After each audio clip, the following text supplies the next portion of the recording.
One of our top stories this morning as we look at the rising numbers of COVID-19 in Ontario, the province rolling out its plan to offer COVID-19 tests at pharmacies.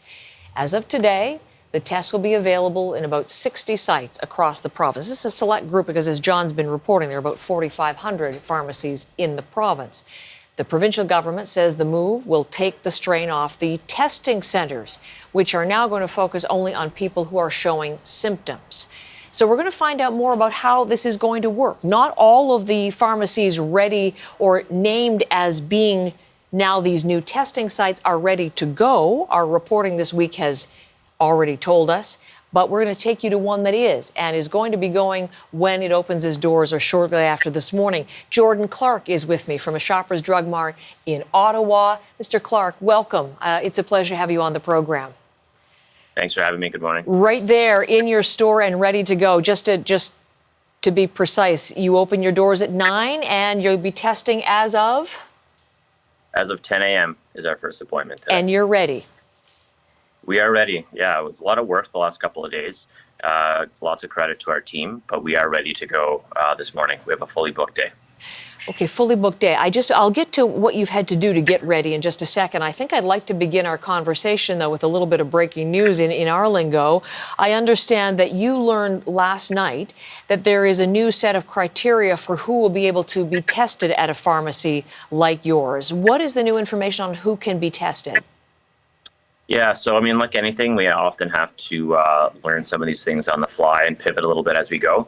The ministry has updated that we're looking at select populations. Of course, asymptomatic only patients will be in our store, but we'll be working with special populations, so mostly relating to nursing homes as well as shelters, farm workers, international students, and then people requiring testing for flying or for travel.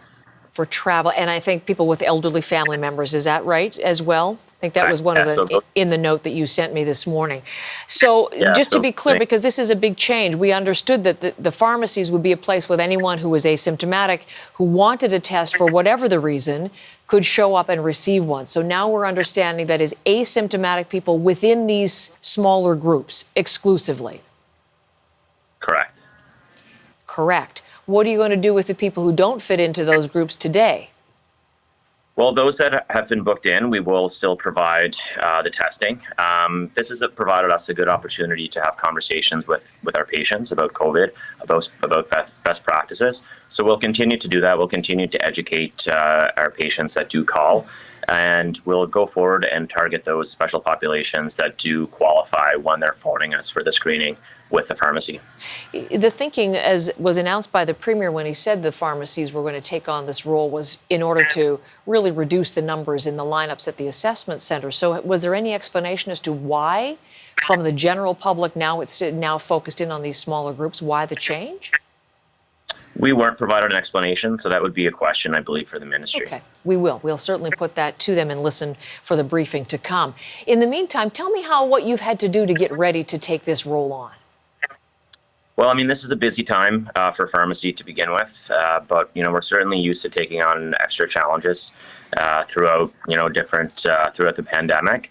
We really had to prepare our team for the influx of phone calls that we were getting. As soon as it was announced, we had a lot of people that were either showing up at the pharmacy that were our regular patients or were phoning the pharmacy to ask. We really worked closely with our central office with Shoppers Drug Mart. They've been really fantastic to provide lots of resources to our pharmacists, to our teams, to make sure we understood exactly what would be happening, to provide lots of guidance. And certainly the ministry as well, through their guidance document, provided lots of information. So it was, some extra hours on the part of the pharmacists and the pharmacy team, which we're very thankful for. Yes. But we were able to implement just based on the guidelines, based on the documents that were provided with us. In terms of specifics, though, did you have to change the layout of the store? Give your staffers any additional training, things like that? Yeah, our pharmacists, of course, did require some training to prepare for providing the testing. We already had PPE on site. We did receive some additional PPE to ensure that everyone is safe. That's the number one priority for our team, for our pharmacists, as well as for our patients, that we're ensuring that people are socially distanced. And again, that we're ensuring the screening before they come in the store to ensure it's only asymptomatic patients, people that don't have risk of having COVID or have been exposed to a case, that will be entering the store.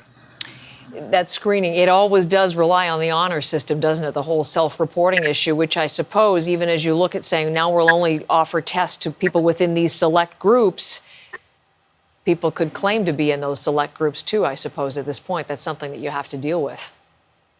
That is true. One of the nice things about the screening process is that the pharmacist is able to actually have a good conversation with the patient or with the person that's looking to come in to get tested. So it's not necessarily, checking the boxes, yes or no. We are able to get quite a good detailed idea of the reason why they do want to come in. And we're very clear. And to be honest, patients have been very upfront when they have phoned, if they've had symptoms, if they've had a family member that's had symptoms, if they think they may have been exposed to a case, and generally have been understanding.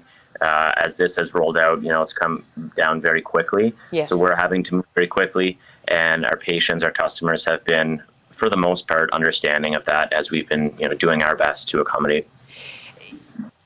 It is a concern, though, or these are concerns, as you point out, and we certainly know that, too, Mr. Clark, because our viewers have been writing to tell us that they have similar concerns, that they're not sure that they want to be, even if it's supposed to be asymptomatic, that they want to be in a store collecting their, as I look behind you, their moisturizer or their baby wipes or picking up their prescriptions while somebody is being tested. They have real concerns for their health and safety. What do you say to allay their concerns? Yeah, we've heard those concerns, and I've had an opportunity to speak with lots of our customers and patients to express those. The big thing is that, the other customers that are walking into our store to pick up their mail, to buy milk, to buy perfume, to pick up their prescriptions, to get their flu shot, we don't have the luxury of screening those patients before we come in. So again, it's the honor system for them, but without any conversation whatsoever. And the same can be said for, anywhere else that you go in public. So we feel that by having that conversation, by asking those questions, by being very upfront with them about what the expectation is, that we are able to screen that. There may be people, anywhere that may try to, work around that. But so far, the people that we've spoken to have been understanding. We've also been very accommodating in offering free prescription delivery, offering other ways that people can get their products without necessarily having to come into the store if they have concerns. As you we hear those concerns. You hear those concerns as well. Mr. Clark, just before I let you go, I just want to clarify something that we did talk about. When you say it is the pharmacist who will be administering the test, it's a nasal swab, if I'm not mistaken, and I'm just wondering if they have received additional training to perform that, to do those tests, and how they feel about being asked to take on that role. Yeah, it's a slightly different test than the test that's done at a lot of the assessment centers. So it's less invasive. It's just a 1 centimeter in each nostril. So it's different. It's not what we call a protected act, which is performed in other settings. So it's good news for people that are coming to the pharmacy. It's much less invasive, and there was training, but it is a different swab than the one that would be performed, for example, at one of the assessment centers. Okay.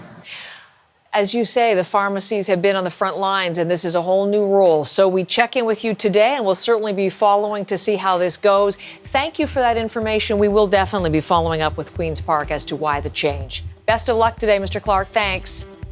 Thanks for having me. Jordan Clark from Ottawa.